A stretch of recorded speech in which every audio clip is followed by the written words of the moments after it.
You're listening to the Legal Talk Network.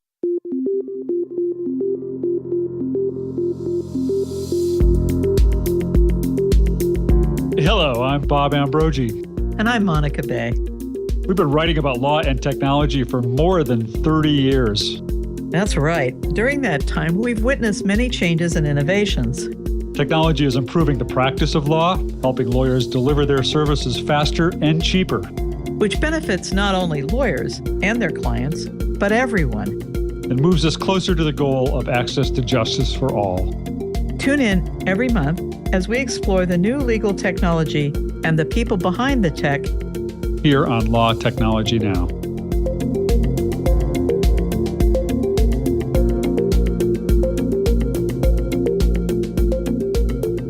Hello, and welcome to another edition of Law Technology Now. I'm Sean Roque-Doherty. And I'm Monica Bay. And we've got a great show for you today. With the ALM event Legal Week coming up fast, January 28 to 31, our guest this week is Zach Warren, Editor-in-Chief of Legaltech News and ALM Publication, to give you the inside scoop. But before we get started, we want to thank our sponsors. Support for this podcast and the following message comes from Thomson Reuters Westlaw Edge. Zach, tell us about your background in law and baseball. Law and baseball. Well, originally growing up, I think I wanted to be the next Al Michaels. I really love sports broadcasting, and originally when I went to college, that's what I went for. So at Northwestern, I did football, baseball, basketball, and for 2 summers, which I think you're referring to, I was the lead play-by-play broadcaster for the Catuit Kettleers of the Cape Cod Baseball League. That was a great 2 summers. Pretty much I would do landscaping to make a little money on the side by morning. Then each evening I would broadcast a baseball game. While I was there in 2011 and 2012, saw a bunch of future All-Stars. I have a vivid memory of Chris Bryant, now in the Cubs, hitting a grand slam against us, so that was fun to call. But once I got out of college, I realized, A, there wasn't honestly, too many job prospects in that industry for me. And B, I wanted something that was a little bit more of a challenge for me and something that intellectually stimulated me. At the time, a friend of mine was leaving her position at what was then Inside Counsel magazine with Summit Professional Networks and said, hey, give this a try. I think you might like it. Do some reporting. I know you don't know much about law, which at the time I really didn't, had even given law a second thought. But I said, yeah, I'll give it a try, see if I like it. I was there for 2 years, realized I really do like this. And then in 2015, I got the call, hey, you've been working with corporate counsel. Would you like to move over to Legaltech News and take more of a tech spin on things? So I said, yeah, that seems up my alley. I always been interested in tech. And of course, with the legal background that I've been working with 2 years, it'd be a nice marriage of the two. So I moved over there in 2015. Very shortly after was named editor-in-chief in 2016 and have been doing that for around the past 3 years and continue to enjoy it. I really do love law and technology and really getting with the people who are trying to push the law forward. I love that innovative nature that so many in the industry have and being able to be rejuvenated on a daily basis, that people really do want to change things, has really, really been a joy of this job for me. Well, that sounds great. So taking that kind of perspective forward, what are you most looking forward to at Legal Week in New York? There's a lot that I'm looking forward to this year. I think it's going to be an excellent show. As I'm sure you both know, what used to be Legal Tech has expanded to Legal Week now. So it really is a Monday through Thursday affair. And what I don't think a lot of people realize is some of the most interesting stuff to me will probably be happening on that Monday before Legal Tech even actually starts. There are a few what are called workshops that they really started and played around with last year, but are coming into full force this year, talking about a lot of those new, innovative, emerging technologies like the blockchain, like AI, that people honestly aren't quite sure what to do with yet. But I think that's part of what this workshop is for, so everybody can kind of collaborate and say together, this is what works practically, this what maybe other industries need, but we don't need. This might be better for big law, small law. So I'll be really interested to see the conversations around those new technologies and kind of how those practical applications shake out between them. Are they full day workshops? Or are they, I guess for someone interested in it, is it too late to join a workshop? I do not believe so. So they're 3 2-hour sessions that they're structured originally as panels, but since they're 2 hours apiece, I think there's going to be a panel component and a workshop component for each. I would imagine that registration for those is still available through the legalweek.com website. I'm not 100% sure on that one, so don't take my word as gospel, but I'm pretty sure that you can go check that out. Okay. And I guess, is there an audience factor in that? In other words, if I don't sign up for the workshop and the panel's available, can I just stop in and see what's going on? Since the conference hasn't officially started yet, I believe the workshops are a separate sign-up, so I don't know unless you have a full Legal Week pass whether that would get you into the workshops. That's a very good question, actually. I'm not entirely sure. Okay. No worries. What will Legaltech News focus on at the show, Zach? Well, we're going to have wall-to-wall coverage, or at least we should. Two of our new reporters, Frank Reddy and Victoria Hutchins, are going to be there covering 3 or 4 panels a day apiece. And of course, myself and Reese Dipshan will be there throughout the show as well.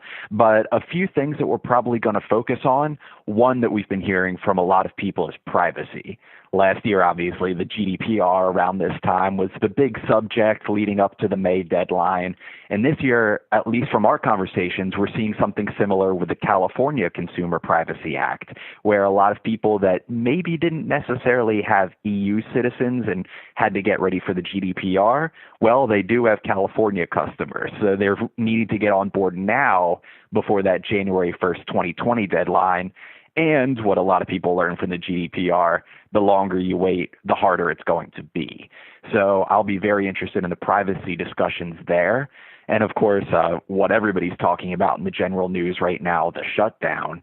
We're going to have a few government people on various panels. One of them, I believe, well, of course, the AGs as the opening keynote. And then directly after, one of the first panels talks about the government reference model, which primarily has to do with information governance in the government and how exactly that data transfer works. But I also think it'll be interesting to get the perspective of, especially now, are there any differences working with the government than there have been previously?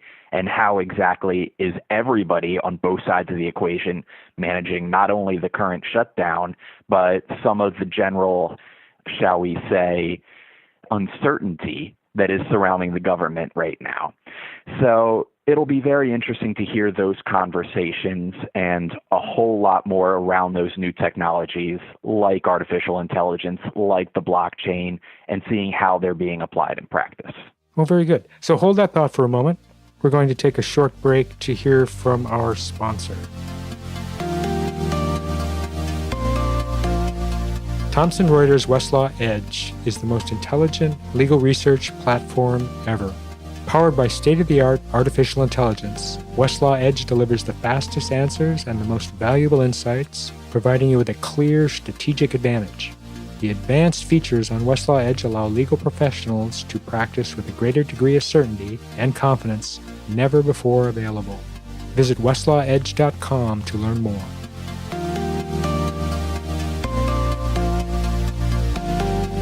Hi, welcome back to Law Technology Now. I'm Sean Roque-Doherty with Monica Bay. So I'm notorious for not attending keynotes. Mm-hmm. What's in it for me to go to a keynote this year? Well, it just depends whether the speakers are up your alley, I would suppose.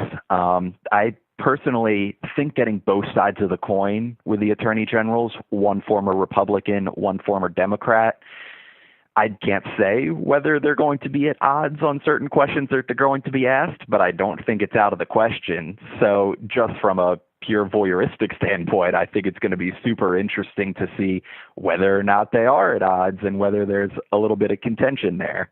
And as I've been saying, artificial intelligence has been a big, big topic for pretty much everybody, and very few are more at the forefront of that than IBM and Watson.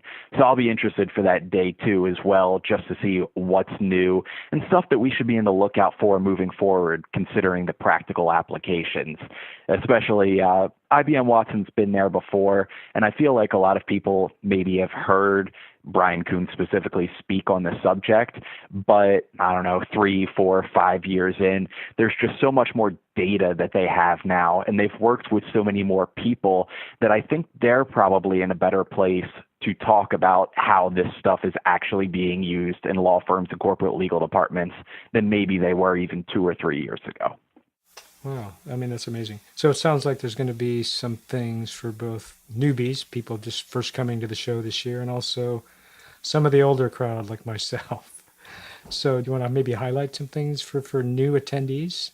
Certainly. For new attendees, I mean, the place where I would start, honestly, is the exhibit floor, just talking with people about, so what exactly does your solution do? For both of our new reporters, as I talked about, we have 2 new reporters from LTN. They both started around October.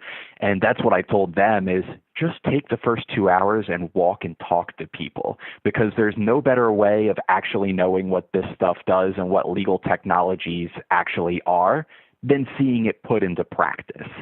So from there, you're able to make judgments and compare one solution against another, et cetera. But you really need that baseline of seeing what actually this stuff is before you actually get into the weeds of e-discovery or cybersecurity, et cetera.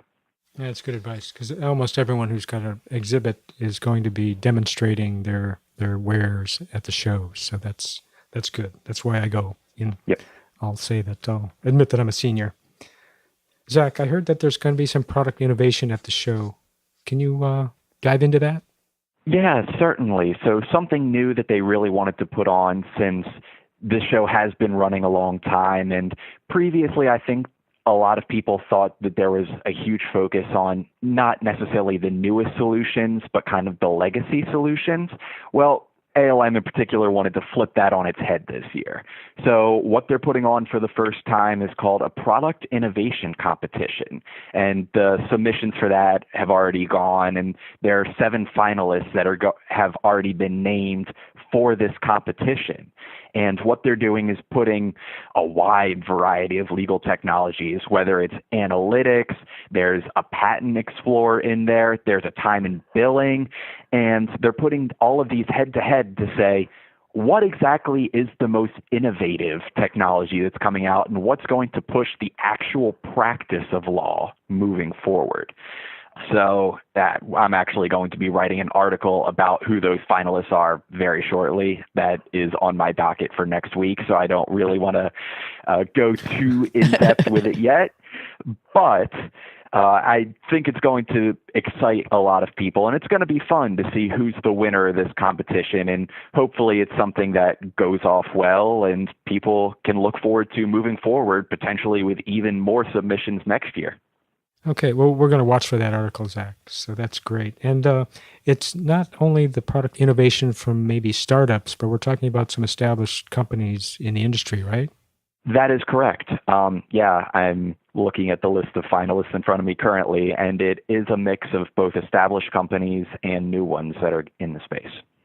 Now that we're a few years into Legal Week, which now comprises multiple conferences, Zach, is it working for ALM? Or more importantly, is it working for attendees? I think that it is. I think especially some of the conferences early on didn't quite know where they were separate from Legaltech, but especially with some hands-on people behind the scenes, that is changing. The one that I think most people within ALM are most excited for is the Business of Law Forum. And the editor-in-chief of The American Lawyer, Gina Passarella, has been extremely hands-on with the Business of Law Forum, not only coming up with the panels and getting speakers for panels and workshops associated with that, but kind of tweaking it a little bit so that it is more of a conversation between corporate law and major law firms about what the business side of the equation should look like in a way that benefits both parties. That's something obviously that has been touched on through technology for years at Legaltech, but there wasn't as much of a business conversation for not only CTOs and CIOs, but chief marketing officers and chief financial officers at major law firms that really are starting to come to this show for the first time where maybe they hadn't been in the past. What are they doing along with what you're saying right now? Are women going to be more visible in this? They are, and that was a concerted effort that the events team at ALM made from last year, especially because, I mean, you heard the criticism as well as I did, and it was very well-founded that it was, especially in the keynotes, very male, and a lot of the panels were the exact same way. So one thing that ALM made sure to do is working with the corporate partners that sponsor Legaltech this year, when everybody was going over who exactly was going to be on track panels and who exactly was going to represent in keynotes for not only legal tech, but business of law, legal CIO, all of those different conferences, needed to make sure that we had a female voice through all of them. So you may notice the judges panel this year, Judge Peck is a mainstay, but the other three judges who are going to be on it are all women judges, which is one thing that the planning committee was super excited about this year, to get a different perspective than perhaps what's been in there in the past. Gina made sure to do the same thing for business of law. And of course, the legal diversity is its own conference for, I believe, the second straight year. And of course, that theme will not only be in that conference, but pervasive in a number of different panels throughout all conferences in the week as well. Zach, you've got Frank and Victoria, some new staff writers covering the exhibit floor. But where will we find you, and what are you most excited to see at Legal Week? Well, if you can find me, that's good luck on you, because I'll be running around like a crazy person for about 4 straight days. So many darn meetings is what it is. But I enjoy that. It's a good thing, especially considering that I live in Minnesota currently. There are a few legal technology companies, but not too terribly many that are based out here. So I really don't have that many opportunities to have face-to-face meetings with so many different people. So honestly, that's going to be a large portion of my experience. It'll be less reporting and more meeting with people that I haven't seen face-to-face in a long time. For what's exciting for me, it really is just catching up with a lot of those people, since it's probably Legal Week, ILTA, maybe 1 or 2 other opportunities that I actually have to see people, and just learning that there aren't very many greater sources of data dumps than conferences like this, that I can really get my finger on the pulse of what we should be reporting for the next 6 months based on my conversations with people about what they're hearing, what's innovative, and what's exciting them. Zach, we are running out of time, but before you leave, please tell us how our listeners can reach you. Absolutely. So my email is zwarren@alm.com. That's ZWARREN@ALM.com. That's probably the easiest way, because despite being a millennial, I am very bad at social media, and I have been known to let LinkedIn messages in particular linger a lot longer than I should. I also have a number that probably I would suggest emailing me first before trying to call. But yeah, reach out at any time. I love hearing from people. I love learning about different trends that people are seeing and what's next. And if you have a story idea, you can always reach out and we can talk about it. Oh, very good. So Zach, thank you very much for your time. And it was great to hear that you've got a couple new staff reporters covering the show. And we'll be sure to be watching Legal Tech News coverage for Legal Week. Of course. Thank you for having me on, and excited to speak with both of you again as well. This has been another edition of Law Technology Now on the Legal Talk Network. If you like what you heard today, please rate us on Apple Podcasts. Join us in the next edition of Law Technology Now. I'm Sean Roque-Doherty. And I'm Monica Bay. And we are signing off. Thank you very much.